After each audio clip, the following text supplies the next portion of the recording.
Narayan. In this video, I have taken up a beautiful conversation from Valmiki Ramayana. This is between Sri Ram and Rishi Jabali. And this event occurs when Bharat goes on to meet his elder brother in Chitrakoot along with his three mothers, Rishi Vashishta, Jabali, other rishis, and many other inhabitants of Ayodhya, along with the guild of the merchant class as well. So all of these go there and meet Sri Rama. Bharat makes various pleas depending on various dharma shastras, and he exhorts his brother to accept the throne of Ayodhya and rule righteously. But Sri Ram is the personification of all knowledge, so he cannot lose any debates. He is knowledge personified, so he wins the debate with Bharat by fair means, by referring to many precedents set forth by his predecessors, and he declines the offer of Bharat. And in the end, Rishi Jabali makes a final attempt to provoke Sri Rama by luring him the lust of sovereignty of Ayodhya, because Ayodhya in those days was unparalleled in prosperity and it had no enemy as such. And Rishi Jabali thought that perhaps he would be driven to accept my offer by the lust of sovereignty. But even the eloquence of Rishi Jabali fails to convince the wisdom of Sri Rama. So, such is the beautiful discourse. And this is crucial and very critical discourse because it focuses on the element of interpretation, which is very crucial while we acquire knowledge. Interpretation is quite the determinant of whatever actions we conduct in our life after we acquire knowledge. So, for example, if you read Lakshmi somewhere in the scripture or anywhere else, you read Lakshmi or you listen to a word called Lakshmi, the common understanding in this world is Lakshmi means wealth. But the scriptural understanding and interpretation of Lakshmi is not just wealth. So, wherever you will find Lakshmi written in any of the scriptures, it is to be understood as Ashtalakshmi, the 8 forms of Lakshmi. Dhana Lakshmi, Dhanya Lakshmi, Santana Lakshmi, Vaibhav Lakshmi, Vijay Lakshmi, Dhairya Lakshmi. All these are forms of Lakshmi. So, if we read Lakshmi in the scriptures, it is to be interpreted as all these 8 forms of Lakshmi, not just wealth. So, this is a big difference in the interpretation of the common understanding which is prevalent right now in this world, in Kali Yuga, and the righteous understanding, the right understanding which is in the scriptures and in various commentaries that commentators have laid down. So, if we have different knowledge of Lakshmi, when we speak of Lakshmi with someone else, we will have different interpretations, and even the listener will have different interpretations. And whatever knowledge we have of this single word called Lakshmi, we will act differently in our lives. I will act differently, you will act differently, because I will not just focus on money, I will focus on all the 8 forms, and perhaps you will only focus on money. So this big disparity in understanding in the interpretation of Lakshmi is owing to the lack of knowledge that is prevalent in today's education system, because we don't teach all the Vedangas. The 6 limbs of Veda is Vedanga, one of which is Nirukta. Nirukta means etymology, which sets forth the definition of a word. It has an established conclusion of a single word, and then depending on that established conclusion, that word is to be understood in different contexts, in different scenarios. So a word might have different contexts, but that established conclusion have not to be omitted from that common understanding of that word. So this is the primary understanding of interpretation, the definition of interpretation that we all have. So this discourse is very important.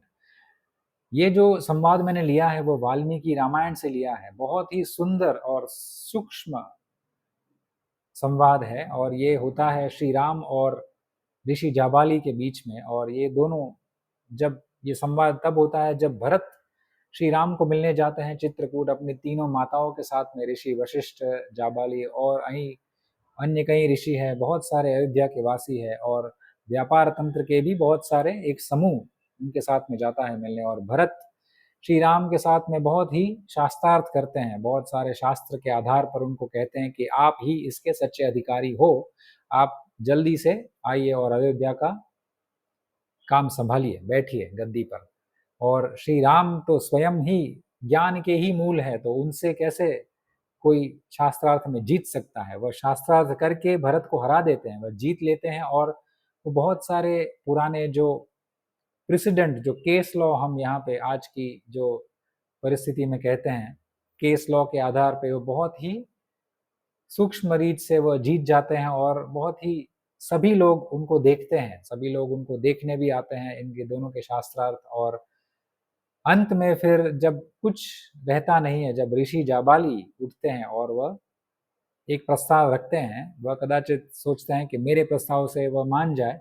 वह उनको अयोध्या की लालसा के माध्यम से उनको अयोध्या लौटाने का प्रयास करते हैं कि कदाचित मैं अगर उनको राज्य की लालसा दूं तो वो मान जाए।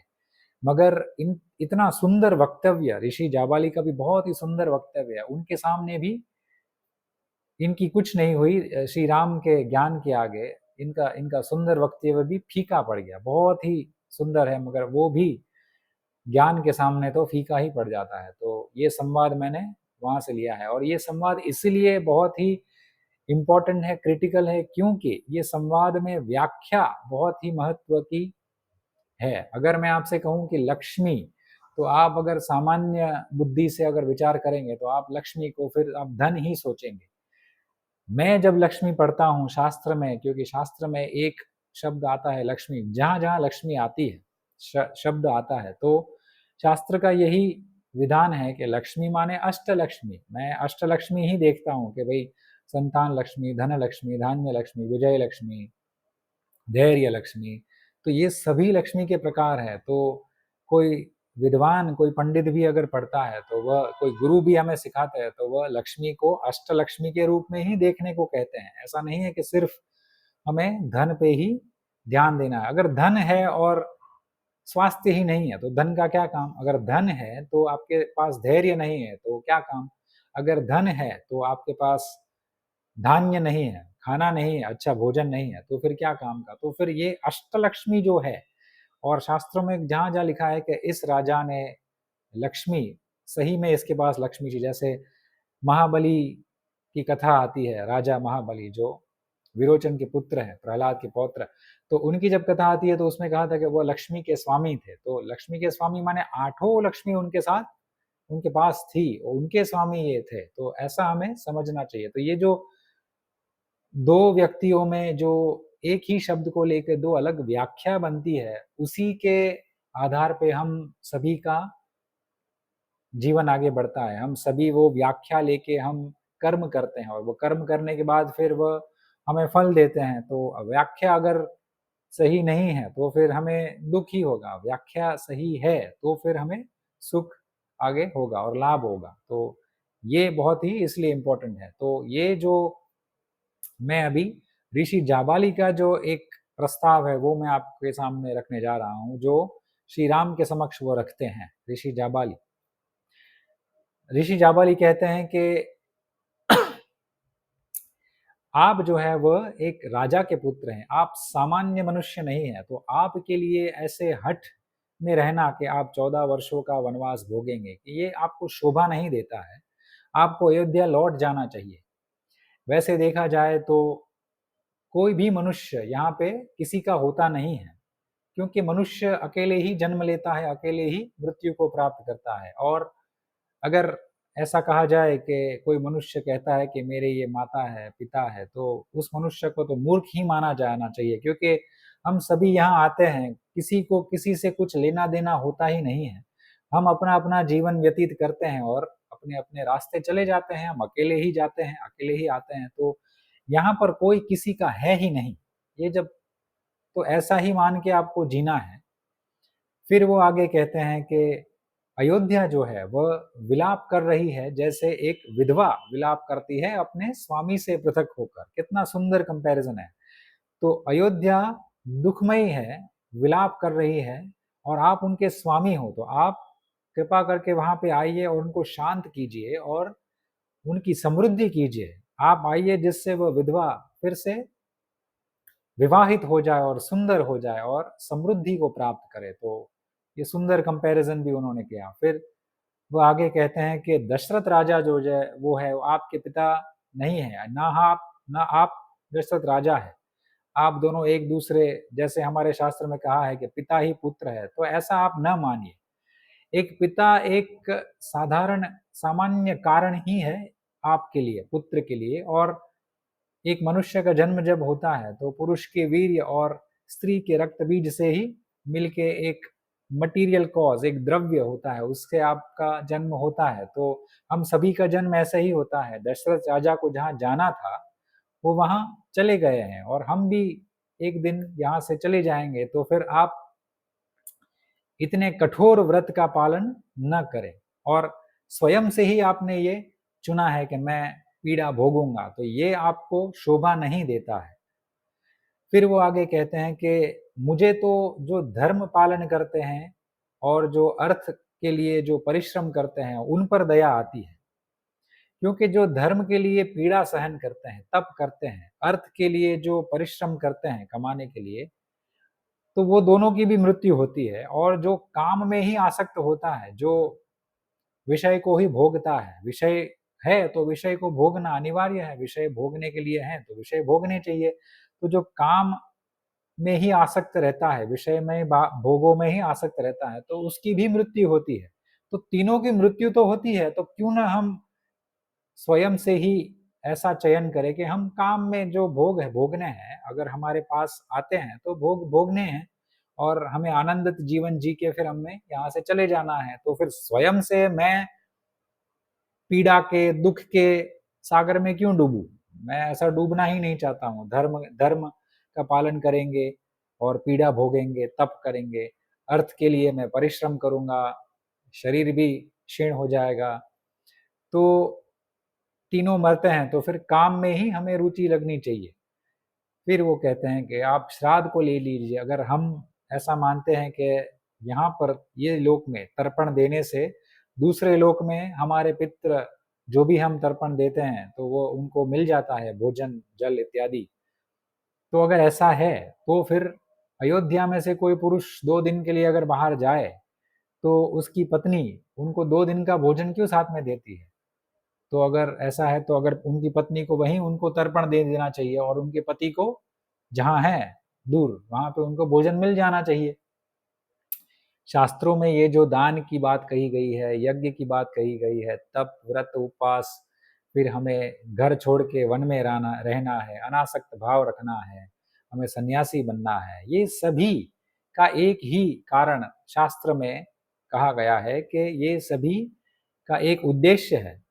वो क्या है कि हम अगर साथ में सब रह रहे हैं, हम समाज में रह रहे हैं, तो हम हमारे बीच में कोई झगड़ा ना हो, कोई बैर ना हो। और दान और तप की महिमा इसलिए ये शास्त्रों ने बढ़ाई है ताकि हम इससे माने और हम एक दूसरे के साथ ठीक ठीक स्वभाव रखते हुए जिए और हमारा आचरण भी सही हो।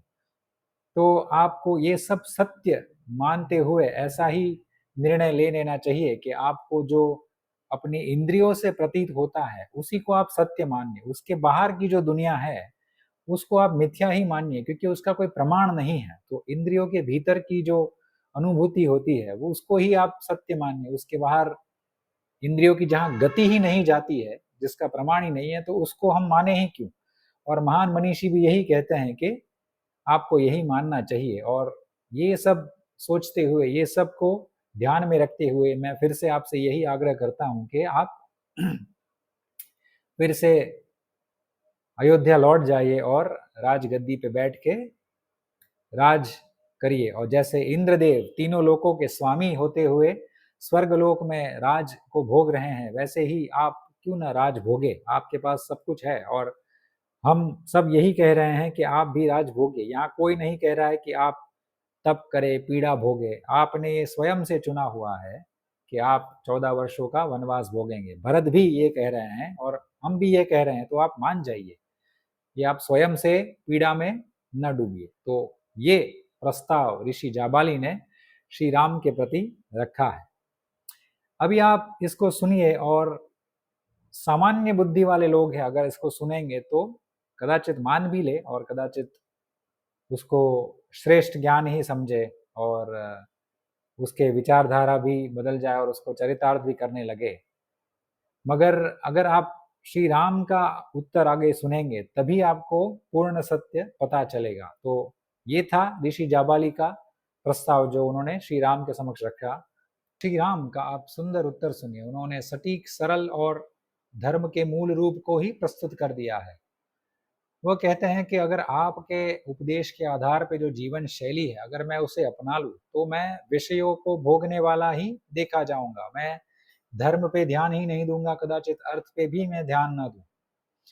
अगर मैं आपकी जीवन शैली अपना लूँ तो धर्म को मैं लांघूंगा, धर्म का उल्लंघन करता रहूंगा और अधर्मी कहलाऊंगा। और जहाँ जहाँ ऋषि मुनि, मैं अगर जाऊंगा किसी आश्रम में, उनके समूह में, तो मुझे तो वो प्रवेश भी नहीं करने देंगे। मेरी बड़ी निंदा होगी और मुझे दोष दृष्टि से ही वह देखेंगे।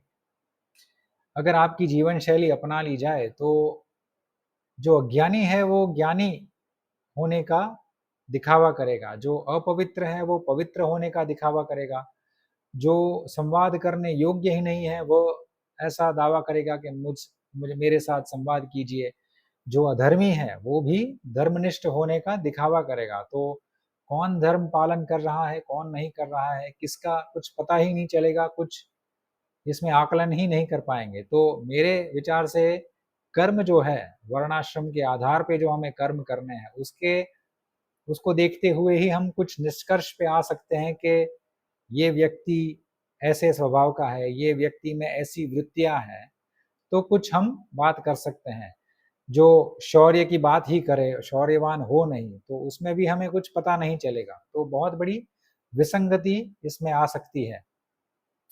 और सबसे बड़ा अधर्म मुझसे ये होगा कि वर्ण व्यवस्था जो है, पुरानी पुरातन व्यवस्था है, कई कल्पों से चली आ रही है, जिसमें रोटी बेटी की व्यवस्था है, उसको ही मैं नष्ट कर दूंगा, क्योंकि उस पर ही नियंत्रण चला जाएगा। कोई किसी से भी विवाह कर लेगा, फिर ऐसा होगा कि जो प्रजाति उत्पन्न होगी वो ना तो अपने माता पिता की भक्त बन पाएगी, ना परिवार की, कुटुंब की, और अपने राष्ट्र की भी भक्त नहीं बन पाएगी। तो केवल और केवल विषय भोगों में ही वह रमे रहेंगे, उसके ही भक्त बनेंगे। तो बहुत बड़ी विसंगति आ गई और मैं लोगों को भ्रष्ट करने वाला राजा बन जाऊंगा।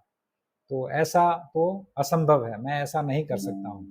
और दूसरी बार अगर मैं किसी को आदर्श बनाने का प्रयास करता हूँ, अगर मेरे मन में विचार आया कि मैं अपने पिता को आदर्श मानूं, माता को मानूं, गुरु को मानूं, तो आदर्श बनाने के जो लक्षण है वो लक्षण मैं कैसे प्राप्त करूं, निर्धारित करूं कि इसमें ये लक्षण है। क्योंकि किसमें कुछ लक्षण दिखेंगे ही नहीं, सभी ऐसे ही जीवन जिएंगे, तो मैं किसको आदर्श बनाऊं? अगर मुझे स्वर्ग जाना है तो मैं किसके पद चिन्हों पे चल के स्वर्ग जाऊं? और अगर आप कह रहे हैं कि आप अयोध्या वापस लौट आओ, तो मैं अगर लौट आता हूं तो मैंने जो प्रतिज्ञा की है मेरे पिताजी और मेरे माता के समक्ष, सभी के समक्ष, तो उस प्रतिज्ञा क्या क्या होगा? क्योंकि प्रतिज्ञा एक शब्द है, उसका एक अर्थ है। तो फिर मैं अगर वापस आ जाऊंगा तो किसको हम प्रतिज्ञा कहेंगे, किसको हम प्रतिज्ञा नहीं कहेंगे?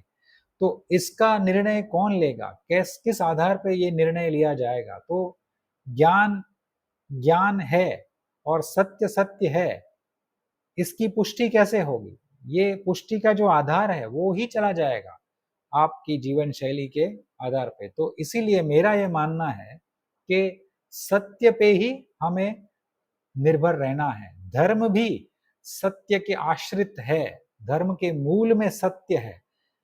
जो राज्य होता है, राज्य की आत्मा भी सत्य ही है। सत्य सब कोई सब सभी का मूल है। सब वेद, जो वैदिक जो ऋषि हैं, जिन्होंने उद्गारों से अपने मुखारविंद से वह सुंदर सुंदर मंत्र और श्लोक उत्पन्न किए हैं, उसके मूल में भी सत्य ही है। और कोई भी पुरुष अगर सत्य को पूजता है तो वह दिव्य लोकों को भी प्राप्त कर लेता है, ये शास्त्र कहते हैं।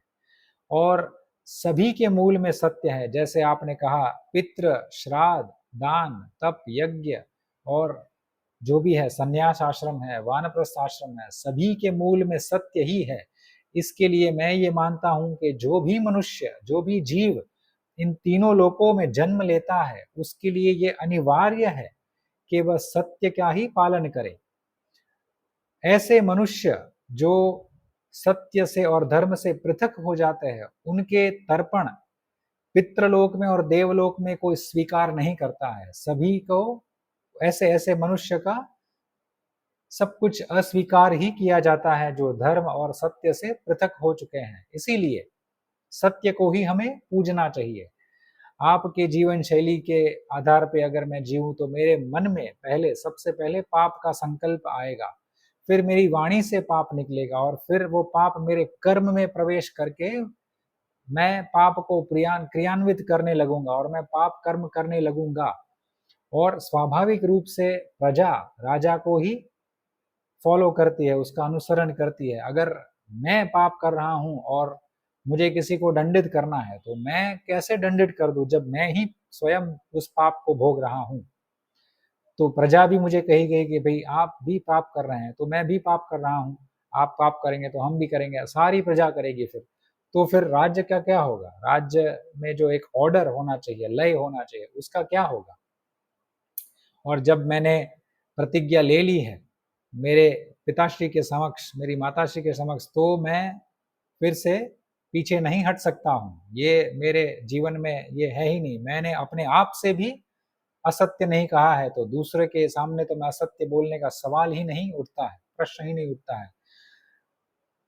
फिर आगे वो बहुत ही सुंदर वचन देते हैं कि भूमि, यश, कीर्ति और लक्ष्मी ये चारों ऐसे पुरुष का ही चयन करती है जो सत्य में स्थित है, सत्य को पूजते हैं। महान ऋषि भी सत्य को ही पूजते हैं, इसीलिए हमें भी सत्य को पूजना चाहिए। फिर वो आगे दावा करते हैं कि इंद्रदेव, अग्निदेव, वायुदेव और चंद्रदेव ये चारों ने अपने अपने लोकों का स्वामित्व सत्य के आधार पे ही प्राप्त किया है, केवल और केवल सत्य और कुछ नहीं। तो ये धर्म के मूल स्वरूप को ही प्रस्तुत कर दिया श्री राम ने। और वो आगे कहते हैं कि हमारे जो संस्कार, पिछले जन्मों के संस्कार और कर्म होते हैं, उसके आधार पे ही हमें ये जन्म मिलता है। और हमारे जन्म ये जन्म जो वृत्तियां होती है, जो हमारे साथ में घटना घटती है, वो पिछले सभी संस्कार और कर्म के ही अधीन है, उसकी देन है। तो कोई दरिद्र के घर पे जन्म लेके फिर धनी हो जाता है, कोई धनी के घर में जन्म लेके फिर दरिद्र हो जाता है, कोई लंबा जीता है, कोई बहुत कम जीता है। तो ये सब कर्म के अधीन ही है। अगर आपको ये सब दिखता है तो आपको पहले के जन्म को मानना ही पड़ेगा और आगे के जन्म को भी मानना पड़ेगा, पितृलोक को भी मानना पड़ेगा। तो श्री राम उनको ये सभी एक कॉम्प्रिहेंसिव नॉलेज ऋषि जाबाली को दे देते हैं कि ये पूरे वैदिक वांग्मय का ही ज्ञान है, सत्य के मूल, सत्य ही सभी का मूल है, जिसमें से वेद, धर्म, उपनिषद सब कुछ निकला है और सब वचन निकले हैं, सब प्रतिज्ञा निकली है, सब व्रत निकले हैं, सभी उसी से ही उत्पन्न हुए हैं। तो ये सुंदर व्याख्यान श्री राम यहाँ पर अंत करते हैं। फिर आगे थोड़े से क्रोधित भी होते हैं और अंत में कहते हैं कि बौद्धों को और चार्वक जो आपने, ऋषि जाबाली को कहते हैं, आपने जो ये थियरी मेरे समक्ष रखी है, वो थियरी चार्वक लोगों की है, चार्वकास की है। चार्वक जो केवल और केवल विषय भोगों में ही रमे रहते हैं, उसी को धर्म मानते हैं, उसी को मोक्ष मानते हैं, उसी को जीवन मानते हैं। चार्वक का यही है कि केवल और केवल इंद्रिय के भीतर जो जीवन है वही जीवन है, बाकी का जीवन मिथ्या है। और बौद्ध जो है वो वेद को मानते नहीं, वेद का खंडन करते हैं। तो ये दोनों के जो जो थियरी है, उन दोनों को मैं खंडित करता हूँ, मैं दोनों को ये मानता ही नहीं हूँ। और मुझे खेद है कि मेरे पिताश्री ने आप जैसे ऋषि को मंत्रिमंडल में भी शामिल किया है अयोध्या नगरी में। तो आप अगर ये सब ज्ञान रखते हैं, ऐसा आपका ज्ञान है, तो आप प्रजा को क्या सिखाएंगे?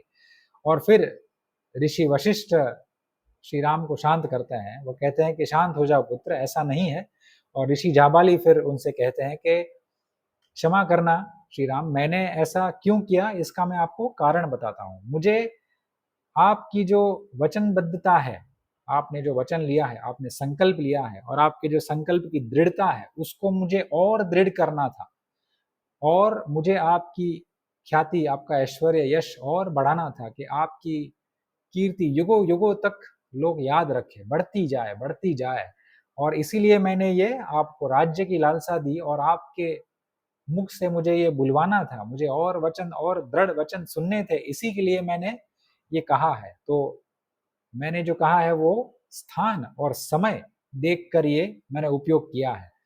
ऐसा नहीं है आप जो मानते हैं, आप जो मुझे देखते हैं, मैं ऐसा नहीं हूँ। मैं भी वेदों को मानता हूँ, मैं भी पितरों को मानता हूँ, मैं भी पुनर्जन्म को मानता हूँ, मैं आगे के जन्म को भी मानता हूँ और पिछले जन्म को भी मानता हूँ। मैं कर्म में भी पूरा विश्वास रखता हूँ और वैदिक वांग्मय का जो पूरा ज्ञान है उसमें भी मैं विश्वास रखता हूँ। ये केवल और केवल आपकी कीर्ति बढ़ाने के लिए मैंने ये प्रयास किया है। तो आप ऐसा ना सोचिए कि मैं एक नास्तिक हूँ, मैं चार्वक हूँ, ऐसा नहीं है।